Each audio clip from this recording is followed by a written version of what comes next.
Welcome back. A Republican wants to change how much power the governor has during a state of emergency. That's right. Assemblymember James Gallagher says Governor Newsom had too much power during the pandemic and wants to make sure that never happens again. ABC 10 State Matters political reporter Jenny Huh is here now to explain. Jenny. James Gallagher introduced the bill this week. It would amend a law that was put in place by then Governor Ronald Reagan.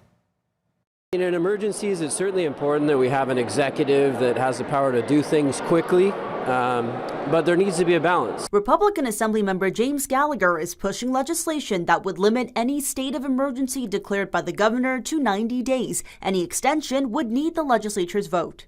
You know, hey, are things being done properly? Is there some oversight? Is there a need for further emergency powers or not?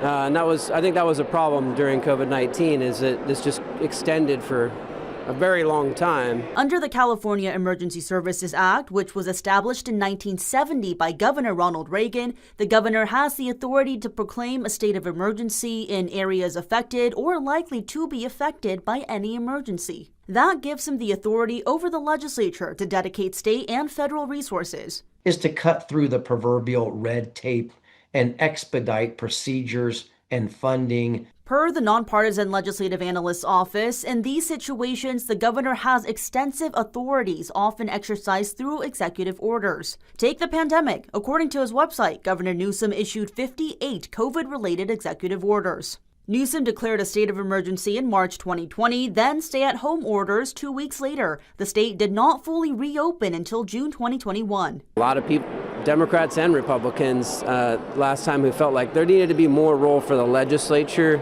And Newsom did face legal challenges over some of his orders, like mask mandates and the forced closure of businesses. The courts largely sided with Newsom, citing unprecedented times.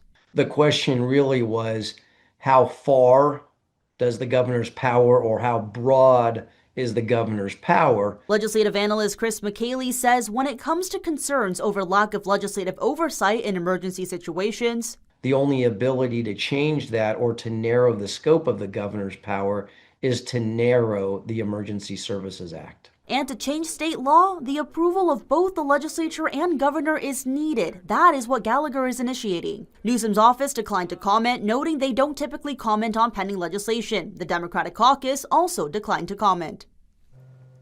And I want to note, we reached out to various agencies representing local restaurants, businesses, and jurisdictions to see what the local impacts of state mandates are. They declined to comment as the bill is still in its early stages. Chris, Laura. All right, sounds good. Jenny Huh, thank you.